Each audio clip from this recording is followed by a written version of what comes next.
A quiet hush settled over the backstage area of America's Got Talent. As a young Filipino girl stood alone near the edge of the curtain, her hands trembling slightly as she clutched the old, wired microphone they had given her. She was just 15 small in height, thin from years of growing up with little, and dressed in the same faded denim jacket she had worn for almost 3 years. A jacket slightly too big for her shoulders, but too precious to replace, because it had been a gift from her late grandfather. Her eyes were deep and gentle, reflecting both hardship and hope, and though she tried to keep her chin up, there was an unmistakable nervousness hidden behind her. Quiet breathing, she had flown from Manila with the help of neighbors, relatives and strangers who believed she deserved a chance to be heard. For most of her life, she had sung on sidewalks, in jeepneys at small community gatherings, sometimes for coins, sometimes for food, but always with the same full voice that somehow made people stop and listen.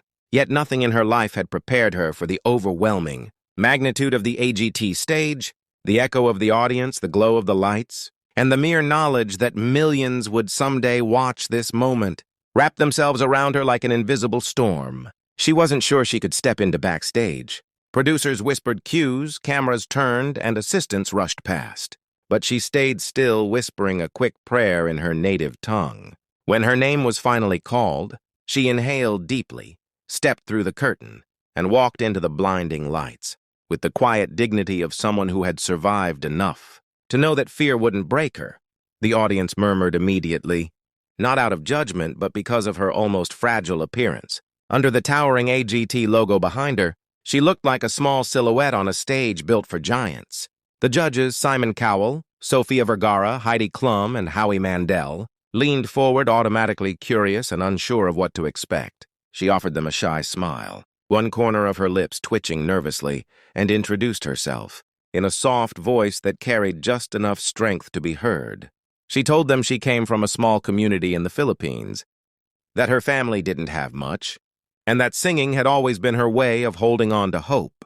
Simon's expression softened just slightly at that, the way it does when he knows a contestant's story is heavier than their words. When he asked what she would be singing, she replied Hotel California. The audience reacted with surprise, even the judges exchanging raised eyebrows. It was a big song complex, iconic, unforgiving. But she nodded again gently, as if reassuring them she understood exactly what she was doing. When the music began, she closed her eyes for a brief second, letting the first notes settle inside her chest, like the beginning of a heartbeat. Then she began to sing. The first line drifted out like a soft breeze, delicate yet perfectly formed.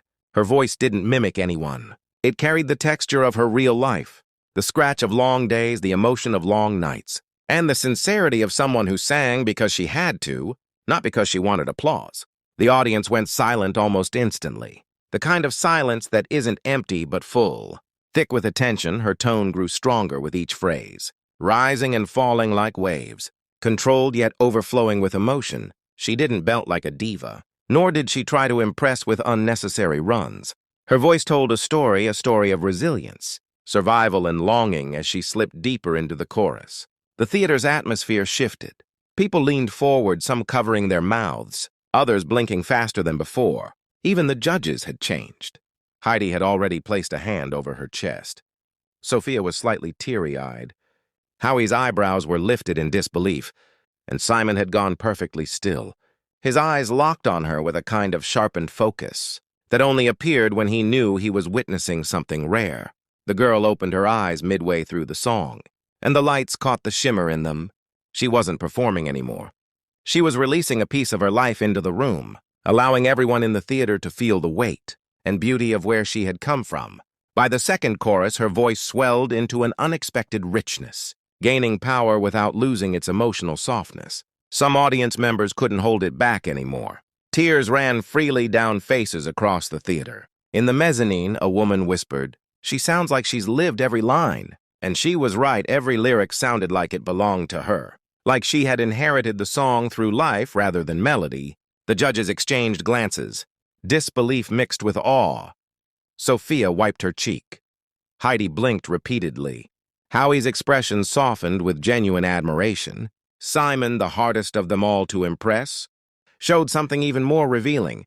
He slowly leaned back, his jaw tightening. in a way that meant he had completely surrendered to the performance. For years, fans had called him cold. But in moments like these, he was simply overwhelmed. The girl reached the final stretch of the song, her voice trembling slightly from emotion.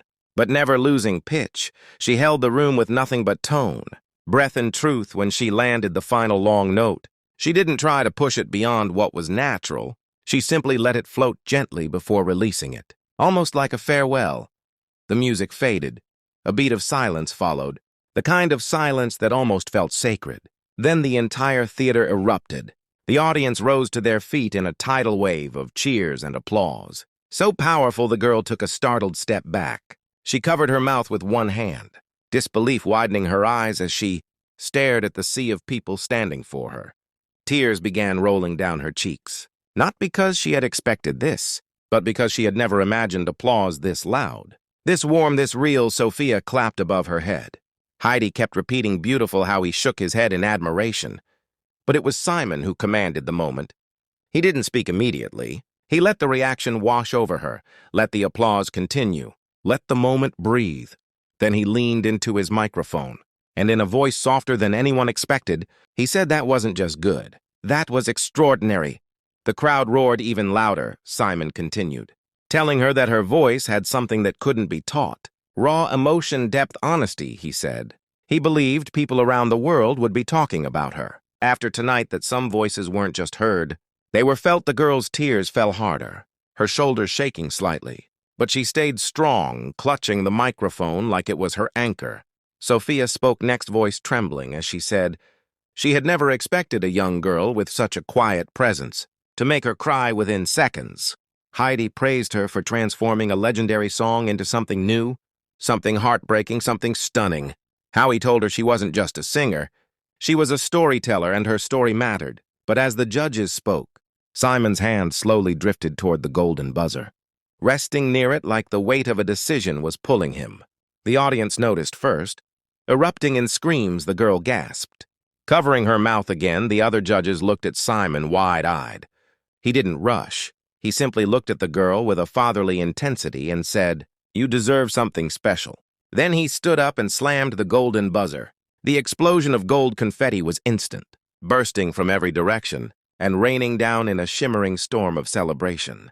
The crowd screamed, the judges jumped to their feet, and the girl collapsed onto her knees. As the golden lights illuminated the entire theater, she cried openly, now overwhelmed, shaking, laughing through her tears as confetti covered her hair and jacket.